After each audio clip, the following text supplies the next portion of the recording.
কর্তৃপক্ষের ভূমিকা নিয়ে প্রশ্ন তুলেছে দেশের শীর্ষ আদালত, এবং সেখানে প্রশ্ন উঠছে যে চিকিৎসক হয়েও তারা কিভাবে প্রশ্ন তুলতে পারেন যে অচৈতন্য না মৃত তারা বুঝতে পারেননি প্রথমে, সেটা নিশ্চিত না হয়ে পোস্টমর্টম হলো কি করে সেটাও প্রশ্ন তুলছে শীর্ষ আদালত।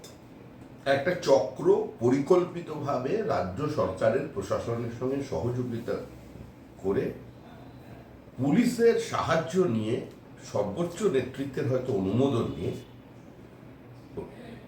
আরজি করের বর্তমান চক্রকে বাঁচিয়ে রাখবার জন্য মেয়েটাকে পৃথিবী থেকে সরিয়ে দিয়েছে। এটা একটা পরিকল্পিত খুন, এটা কোনো বিচ্ছিন্ন খুন ধর্ষণের ঘটনা নয়, কিন্তু কাজটা একটু কাঁচা হয়ে গেছে, খুনটা গুছিয়ে করে উঠতে পারে। আদালতের পর্যবেক্ষণের পর স্বভাবতই প্রশ্ন উঠছে, শুরুতে গোটা ঘটনাকে কে হালকা করে দেখানোর চেষ্টা হয়েছিল, যে গুরুত্ব দেওয়া দরকার ছিল এই ধরনের একটি দেহ উদ্ধারের ঘটনায় যদি হয় চিকিৎসকের, সেই গুরুত্ব শুরু থেকে দেওয়া হয়নি। কখনোই দেওয়া হয়নি। গুরুত্বটা দেওয়া হয়েছে প্রমাণ লোপ করার, গুরুত্বটা দেওয়া হয়েছে সাত তাড়াতাড়ি তার অটোপসি করে ফেলার, গুরুত্ব দেওয়া হয়েছে শ্মশান ঘাটে তার আগে দুটি দেহ থাকা সত্ত্বেও স্থানীয় নেতা বিধায়কের উপস্থিতিতে সবচেয়ে আগে তার মৃতদেহটাকে সৎকার করে সমস্ত বায়োলজিক্যাল এভিডেন্স নষ্ট করে দেওয়া, এই গুরুত্বটা দেওয়া হয়েছে। গুরুত্ব সহকারে তারা স্বচ্ছতা, সততা এবং দ্রুততার সঙ্গে প্রমাণ লোপ করে দিয়েছেন। তথ্য প্রমাণ সংরক্ষণে গাফিলতি হয়েছে এমন আশঙ্কা প্রকাশ করল সুপ্রিম কোর্ট। আদালতে দাঁড়িয়ে সিবিআই এর পক্ষ থেকে জানিয়ে দেওয়া হলো ঘটনাস্থলের চরিত্র সম্পূর্ণ পাল্টে দেওয়া হয়েছে। এটার জন্য সুপ্রিম কোর্টেরও প্রয়োজন হয় না, আর এইটার জন্য সিবিআই আইনজীবীরও প্রয়োজন হয় না, বা সিবিআই তদন্তের প্রয়োজন হয় না। মেয়েটির দেহ যেখানে পাওয়া গেছে, মেয়েটিকে সেখানেই রেপ করা হয়েছে, সেখানেই খুন করা হয়েছে, না পাশের কোনো ঘরে করা হয়েছে, সেটাই তো স্পষ্ট নয়। তার আগেই তো প্লেস অফ অকারেন্সকে ভেঙে গুঁড়িয়ে দিয়ে দেওয়া হলো, সমস্ত ব্লাড স্টেন গায়েব, বায়োলজিক্যাল এভিডেন্স গায়েব। এখন যে পুলিশ কুকুরের ডায়ালিসিস করতে পারে, যে পুলিশ বিভিন্ন সময় বিজেপি কর্মীদের মানে স্ট্র্যাঙ্গুলেশনকে আত্মহত্যা গলায় দড়ি দিয়েছে বলে চালিয়ে দিতে পারে, তা সেই পুলিশের অটোপসি রিপোর্টের, সেই ডাক্তারের অটোপসি রিপোর্টের উপর আপনাদের নির্ভর করতে হবে, এটাই তো ঘটনা। এবং আরো একটা প্রশ্ন উঠে যাচ্ছে যে বিরোধীদের তরফে, আপনাদের তরফে আপনি একাধিকবার বলেছেন যে সুপ্রিম কোর্টের পর্যবেক্ষণকে আরো একবার সেই সুরই প্রতিধ্বনিত করলো যে প্রথম থেকে আপনারা বলেছিলেন অপরাধীদের আড়াল করার জন্য সরকারের একটা অংশ, প্রশাসনের একটা অংশ চেষ্টা করে চলেছে। দেখুন, সুপ্রিম কোর্টের দুদিনের যে অবজারভেশন আছে এবং সুপ্রিম কোর্টের যে ভার্ডিক্ট আছে, তাতে এটা এস্টাবলিশ করে দিয়েছে যে পশ্চিমবঙ্গে আইনের শাসন নেই। It is implied.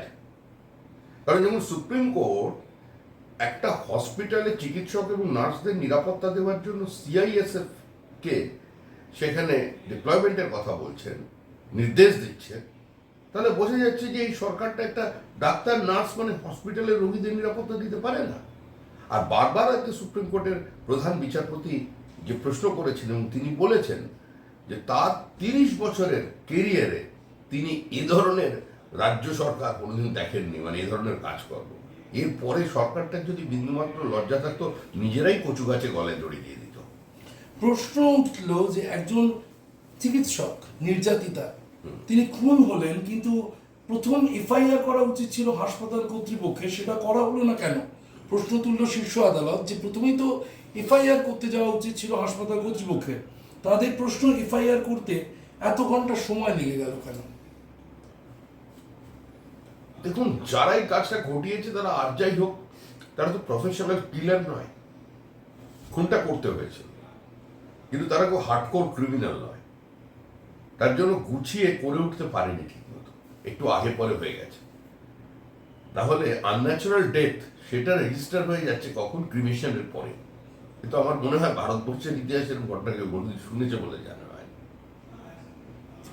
এই পাশাপাশি আরেকটা বিষয় তুলে ধরবো যে আজকে আপনারা যখন গ্রেপ্তার হলেন, আপনি, শুভেন্দুবাবু, দীপেন্দু অধিকারী, আরো একাধিক নেতৃত্ব, রুদ্র নীল ঘোষ যখন গ্রেপ্তার হলেন বা আটক হলেন, সেই মুহূর্তের কথা কুণাল ঘোষ বলছেন যে স্বাস্থ্য ভবনে ওই 700-800 লোক একটু গোলমাল করতে গিয়েছিল, শুভেন্দুবাবু শ্রমিকবাবু এনাদের দুজনকে দেখলাম যে জানলার ধারে তারা গিয়ে যেভাবে সিট নিলেন, কার্যত মনে হলো যে মন্দারমণি বেড়াতে যাবেন, পরের বার ভলভো বাস দিতে বলবো সরকারকে। একদম ঠিকই বলেছেন, ওর বুকের কোণে একটা ব্যথা থেকে গেছে।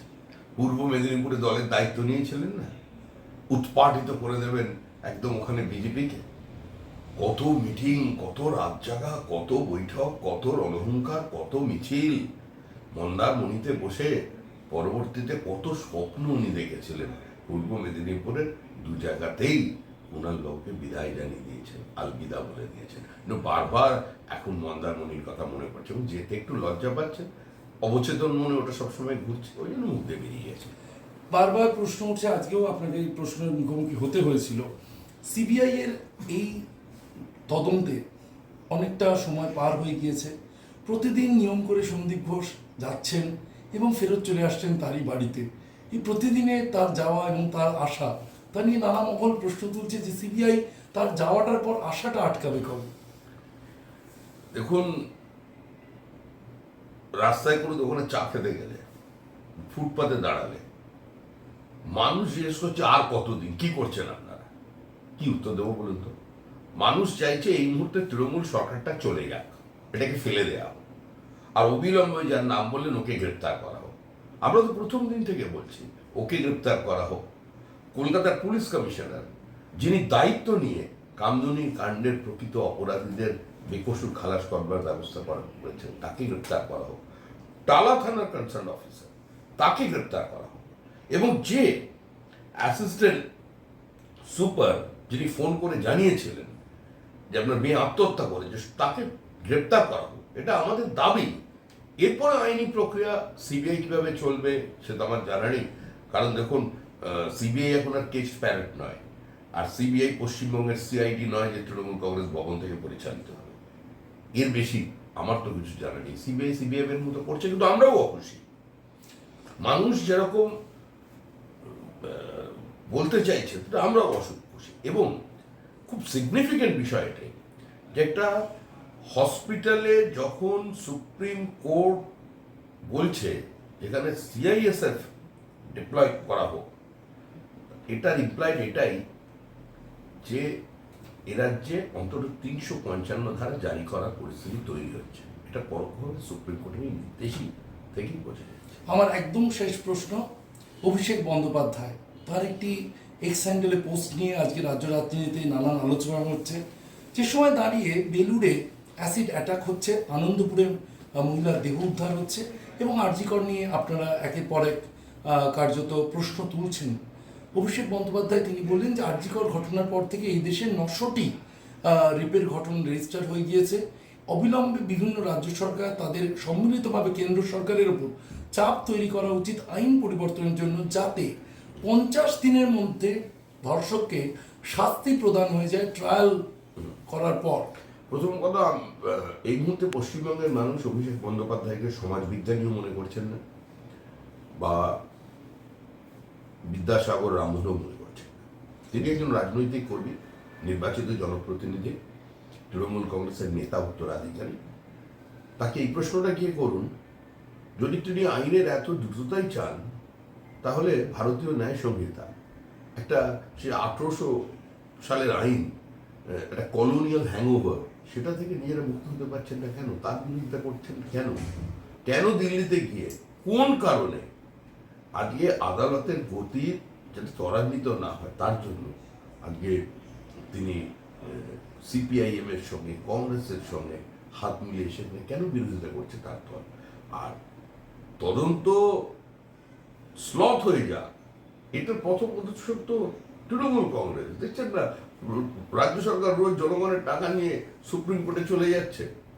ডিএ মামলা দেখুন না, বলুন না তাড়াতাড়ি ডিএ মামলাটা শেষ করে দিতে ব্যবস্থা করুন না।